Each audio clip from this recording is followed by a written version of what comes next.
Olá, meus amigos, olá, meus irmãos, a graça e a paz de Jesus seja com todos vocês. Eu estou muito feliz de estar aqui mais um dia, podendo falar da grandeza e do poder desse nosso Deus, o Deus que tudo pode, irmãos, o Deus poderoso que está nos céus. E eu creio que Ele vai falar comigo e vai falar contigo neste momento. Então abra teu coração, abra tua mente, permita o Senhor falar contigo, e eu creio que você vai se fortalecer através dessa palavra. Amém? Hoje nós estaremos lendo os Salmos de número 115. E olha que a palavra de Deus diz, irmãos: não a nós, Senhor, nenhuma glória para nós, mas sim ao teu nome, por teu amor e por tua fidelidade. Porque pergunta às nações onde está o Deus deles? O nosso Deus está nos céus e pode fazer tudo o que lhe agrada. Os ídolos deles de prata e ouro são feitos por mãos humanas. Tem boca, mas não podem falar, olhos, mas não podem ver, tem ouvidos, mas não podem ouvir, tem nariz, mas não podem sentir cheiro, tem mão, mas não podem apalpar, pés, mas não podem andar, nem emite som algum com a garganta. Tornem-se como eles aqueles que os fazem e todos os que neles confiam. Confie no Senhor, ó Israel, Ele é o seu socorro e o seu escudo. Confie no Senhor, sacerdotes, Ele é o seu socorro e o seu escudo. Vocês que temem ao Senhor, confiem no Senhor, Ele é o seu socorro e o seu escudo. O Senhor lembra-se de nós e nos abençoará. Abençoará os israelitas, abençoará os sacerdotes, abençoará os que temem ao Senhor, do menor ao maior. Que o Senhor os multiplique a vocês e aos seus filhos. Sejam vocês abençoados pelo Senhor, que fez os céus e a terra. Os mais altos céus pertencem ao Senhor, mas a terra Ele a confiou ao homem. Os mortos não louvam ao Senhor, tampouco nenhum dos que descem ao silêncio. Mas nós bendiremos ao Senhor, desde agora e para sempre. Aleluia! Glórias a Deus! Olha o poder que está nessas palavras, irmãos, aqui escrito em Salmos 115. Adoração ao Deus que está nos céus, o único. Aqui a gente pode entender como responder às pessoas que zombam da nossa fé em Deus. A gente vê aqui, irmãos, que é possível que o Salmo 115 tenha sido escrito quando Deus livrou Jerusalém lá da ameaça da Síria, durante o reinado de Ezequias. Esse feito está escrito lá em 2 Reis, capítulo 18 e capítulo 19. Se você quiser dar uma lida para você ter um entendimento, para você ter a riqueza dessa palavra. E lá diz que o embaixador da Síria tentou intimidar os habitantes da cidade com as suas ousadas afirmações de ser superior, de ser um rei poderoso sobre todos os povos, nas batalhas contra outros povos. E lá ele dizia que nenhum Deus conseguia resistir o poder daquele rei de Senaqueribe. O embaixador colocou o Deus de Judá na mesma categoria dos deuses pagãos daqueles outros povos. Ele prometeu a derrota da cidade e a grande destruição dos seus habitantes. Ele teve a ousadia de dizer que ele venceria o Deus de Judá, o Deus Todo-Poderoso, a quem nós servimos, irmãos. E esse salmo ele se ajusta bem a esse caso, especialmente quando comparado com os relatos lá nos livros de 2 Reis, 2 Crônicas e Isaías. É a linguagem do profeta Isaías sobre a idolatria.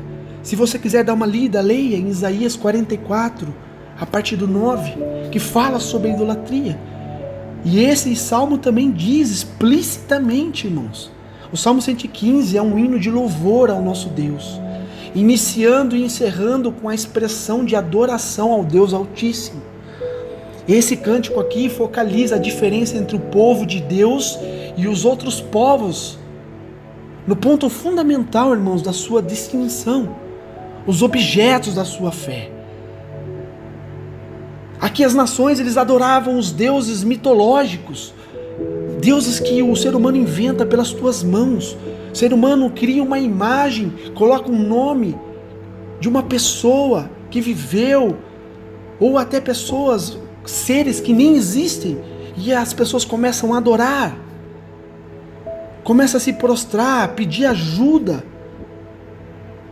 Irmão, enquanto o povo de Israel adorava o verdadeiro Deus, invisível ao olho humano, mas real, muitas cidades antigas ali foram adornadas pelas imagens de deuses. Em Atenas, lá no tempo de Paulo, serve como um grande exemplo para nós, irmãos, que está lá em Atos 17, a partir do 16. Jerusalém, durante os períodos de fidelidade a Deus, irmãos, foi notável pela ausência de tais imagens.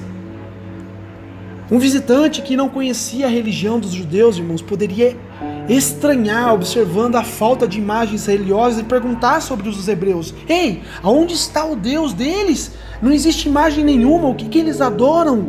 O que eles estão adorando se não existe nenhuma imagem?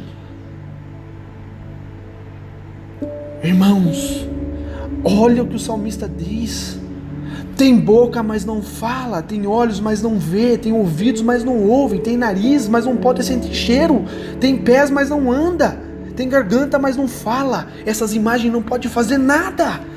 É o que o salmista está dizendo: ei, para de adorar uma coisa que não vai te fazer nada. Para de colocar a tua fé em algo que não existe. Olha o que o salmista diz aqui: os mortos não louvam ao Senhor. Todos que morreram não têm poder nenhum de fazer nada, tampouco nenhum dos que descem ao silêncio. Irmãos, morreu nessa terra, não tem mais vínculo com essa terra. A palavra de Deus está sendo clara sobre isso. Não existe comunicação do ser vivo com o ser morto. Não existe, irmãos. Após a morte, a palavra de Deus diz que o Senhor separa aqueles que vão para os seios de Abraão e aqueles que vão para o Hades, para o inferno. Não existe comunicação mais com a terra.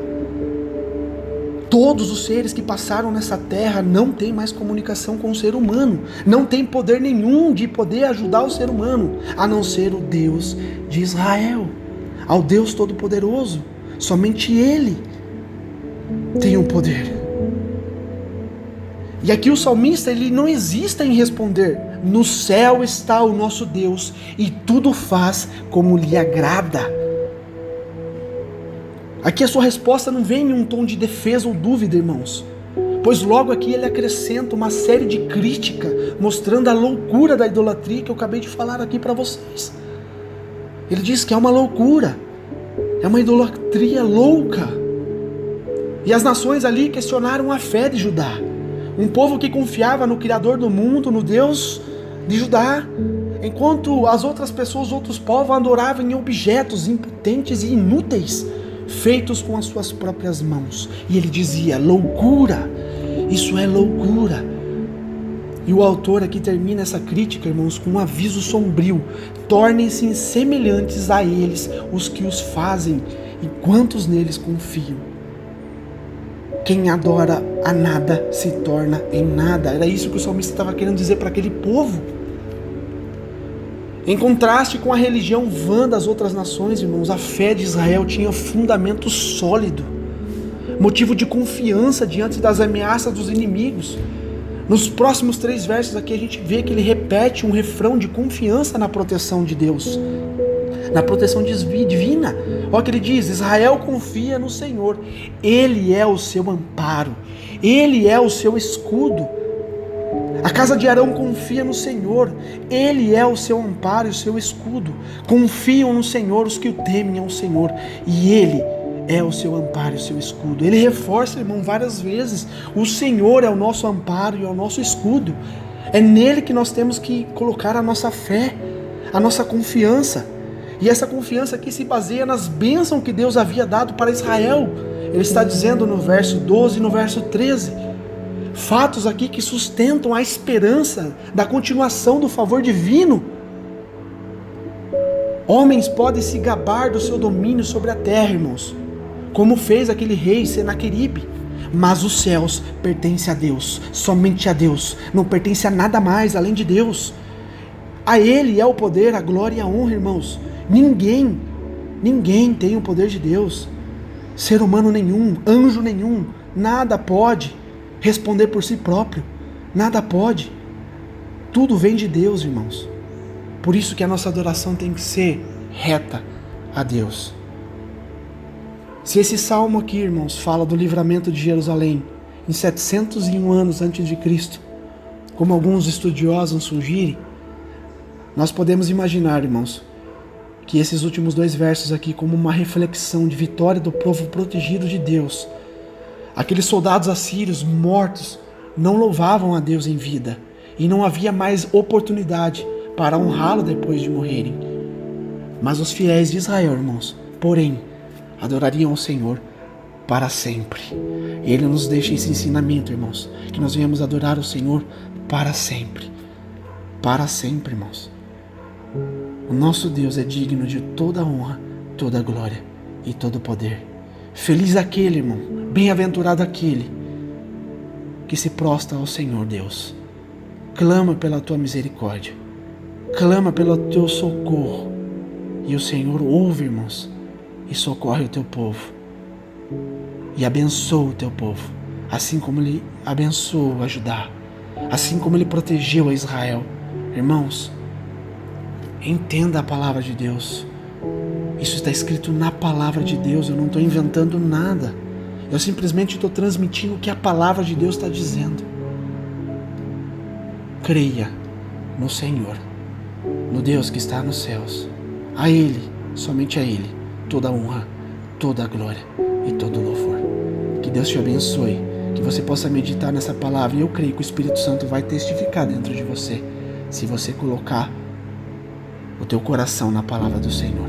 Eu creio. Não endureça a tua mente ou o teu coração por causa dessas palavras. É o que o Senhor está dizendo para nós, irmãos. O ser humano está se esfriando cada vez mais porque ele está colocando a tua confiança em coisas que nada pode fazer.